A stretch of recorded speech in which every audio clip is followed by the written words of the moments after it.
as position battles unfold, I kind of keep you up to date with them. I don't know if everybody's probably aware of this, but Bettencourt will be the kicker.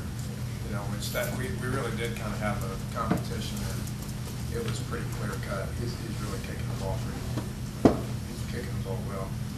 I told Corey to quit acting like a kicker and start focusing on being a punter, which hopefully that'll help him. He hadn't been punting the ball bad, but if he focuses on that, hopefully we'll get better at that.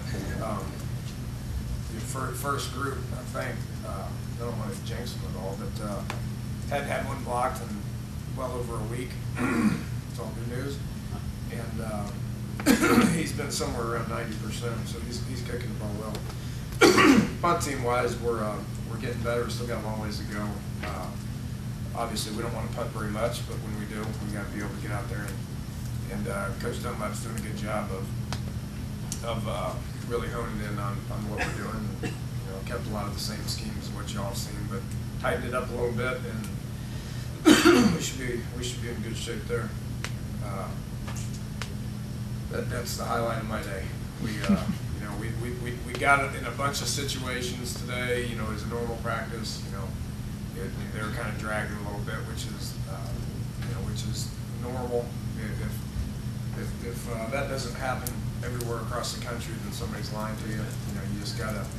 That's when you gotta challenge them. You gotta talk about pushing through it. You gotta have leaders that get people to push through it, which, you know, I feel like we're getting in the right direction there.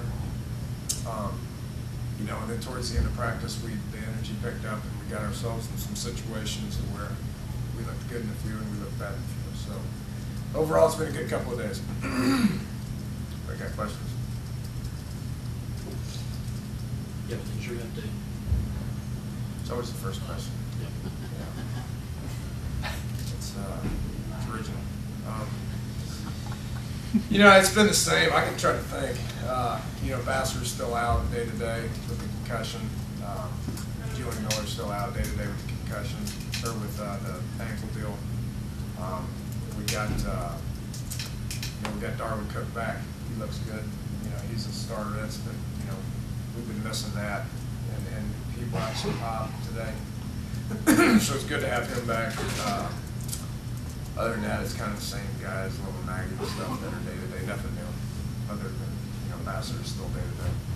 Is Miller's something? I mean, it's been a week and a half now. It's something that may drag on where it is significant. I hope not. Shouldn't. You know, I mean, he's got a lot of experience, so it's not like we don't know what he does and what he's capable of. So we're not going to just rush him back to the point where he re-injures it.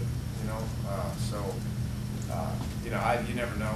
You know, but his lower limb is not functional right now, so we're not going to stick him out there and tell him to push through it. So he's an older guy that knows the defense. He's been in it for 3 years, so we're going to make sure that he's ready to go before we stick him out there. He'll be out there here pretty quick.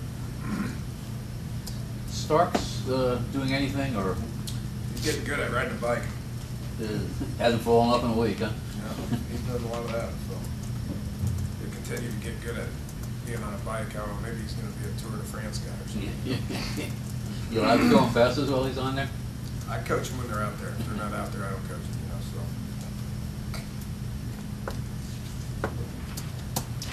When do you guys start focusing on Marshall? I know you said it's something that you're not really paying attention to. It's the installation and getting things together. But when do you guys kind of turn the page and really start focusing on game prep? We'll start doing it unofficially next week. You know, and we really haven't. And you know, this has always been my philosophy on it. And you know, in watching Jeff, how he puts things together, and his installation and all that, he's on the same page with me about how he does it as well. I think a lot of people make the mistake of overkilling the first opponent. You know, you get in camp and all you do is talk about a specific opponent, which may or may not help you beat that opponent. But then when the next opponent shows up, you're a little out of whack because you don't have very much time to prepare for it. So it's the way we've always done it. You know, we just worry about ourselves and get better, and then you know, the school starts next week, so we'll back way off of them, and they'll have to be, you know, students for the majority of the day, which will give us as coaches more time to be able to start filing through some film, cut-ups and all that. So we'll probably unofficially start giving them a bunch of looks next week, but then, yeah, game week's a game week, you know, so that next week, the fourth week of camp, second week of school is when we'll really, you know, really treat it like a true game week and focus on them. If you're not focusing on Marshall this week, what's the primary objective for the scrimmage this weekend, and how much of that is going to dictate those positional battles that you haven't decided yet? Yeah, just, you know, it's all situational stuff, which we've been practicing a bunch of situations. We'll do more situations Saturday. You know, it's more football, it's more snaps. Tomorrow morning we'll practice a little bit and get a bunch of individual work in like our morning plans are, and then tomorrow afternoon we'll tee it up and take, you know, a whole bunch of snaps, and then Saturday morning get them right back up here and take a whole bunch more snaps to the point to where we're just getting a lot more on film. And then again the next week we kind of switch gears a little bit. So. What's up, Tony? Dan, logistically, game week, how do you go with your game week? In the past, they would practice Sunday, you took Monday off. What's your schedule going to be? Yeah, same thing. We have a Sunday routine that we've been in around here for, you know, the last couple of weeks, where we'll bring them in about 3 o'clock, you know, and you know, have a meeting, team meeting, special teams meeting, which can last anywhere from 5 minutes to 50 minutes based on all the material. If it's a game week, that meeting is going to be longer. You know, we like to lift them, you know, real hard on Sunday. We will, you know, lift and meet the offense and lift and meet the defense to where they're opposite of each other, and then we'll have a short practice Sunday night, go out there and run them and make some corrections, and just, you know, I'm a firm believer in getting the thing over with, you know, so whether it's something good happened, whether it's something bad happened, either way, you got to get it over with. You got to move on to the next one. So that to me is closure. You know, that Sunday night practice is closure, and then Sunday night, all day Monday, it's just about, you know, it's about watching film and getting ready and letting the students go be student athletes. You know, I don't even want them up here. Come up here and study if they want to, you know. But and then Tuesday's hard, Wednesday's hard. Back off a little bit Wednesday. Thursday is kind of like it has been around here with helmets only. Not very long, and then just a walkthrough on Friday. Coach, you said you like to have a solid 2 deep at receiver. Have you found that throughout camp? Yeah, we're getting closer. We're getting closer. Stedman's been playing really well. Tavon's been playing well. You know, Davon Brown, the Wade kid, and Tyler are battling it out. They're two different people. We'll figure it out, and we'll figure out who does what well and get them in the game. But they're a solid 1-2 there. Neeland and Sticks, Ivan, have been really battling back and forth. You know, so that one's been one of the funner ones to watch. You know, because Ivan's been so inconsistent for a year, but he's grown up and he's starting to become more consistent.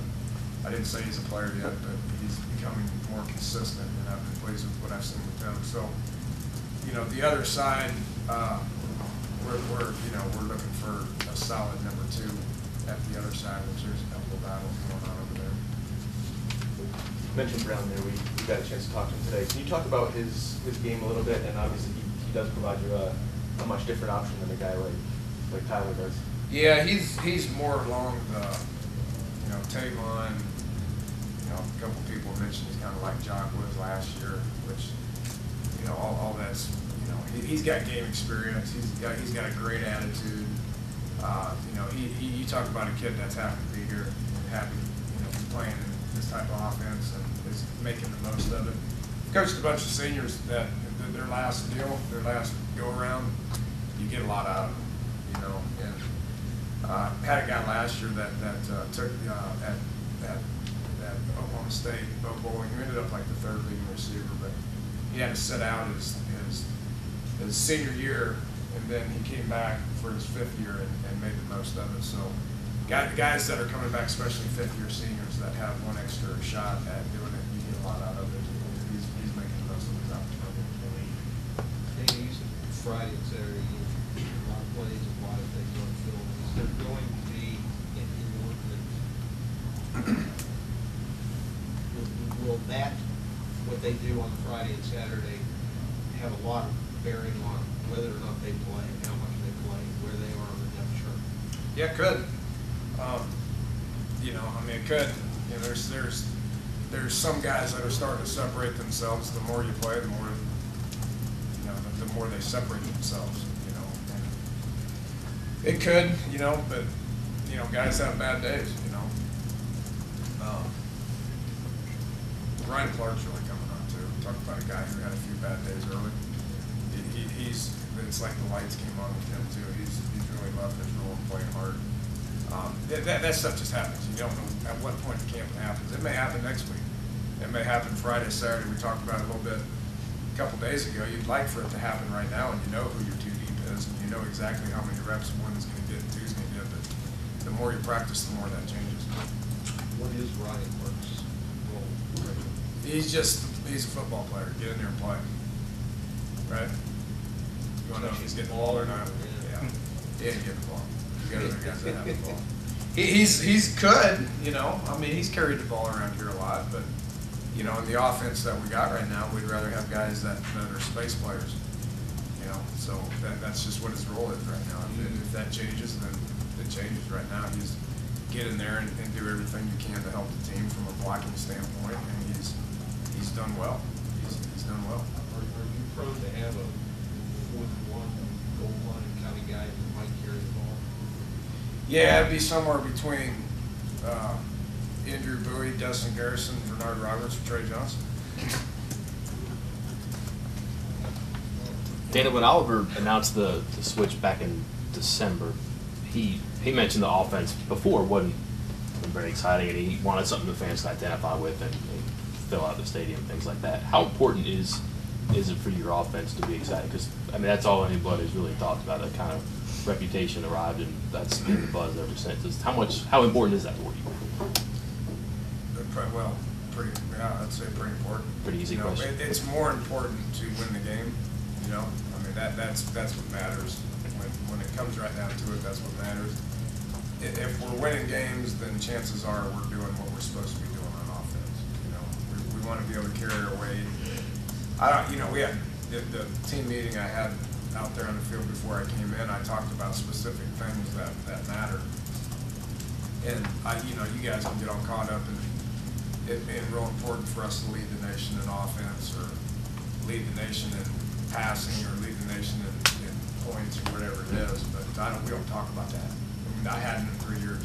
You know, we talk about, you know, positive plays, not negative plays. We talk about, you know, and this was to offense and defense because it relates to the defense as well. It's not about the stats. It's about getting off the field on 3rd down. It's about creating turnovers offensively. It's about not turning the ball over. It's about you know, staying on the field 3rd down, defensively getting off the field 3rd down, being able to you know, score points in the red zone, offensively being able to hold into a field goal, and on defense within the red. That's all the stuff that counts. That's all we're talking about.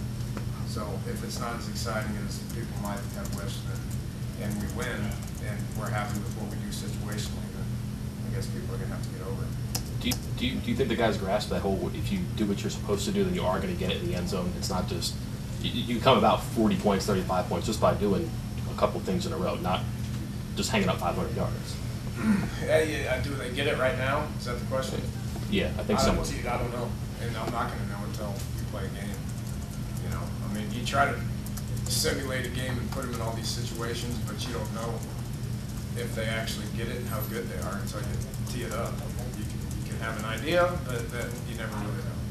And that's just the nature of where we're at. We can't have preseason games or anything like that. So the first time it really counts is when we play Marshall. You know, so we'll obviously have a lot better games where we're at once we do that. Is Bittkurt your guy on kickoffs as well as field goals? Right now it'd be no, I don't think so. He can't pop it, you know, from his back or something. He made some excuse. So the other guy's doing that. I don't, you know, we got a couple more guys coming in tomorrow or Monday for camp. There's a couple other kickers. But that's the one we haven't settled on. Put it that way. Okay, thanks, Coach. You got it. See you guys. See you Saturday.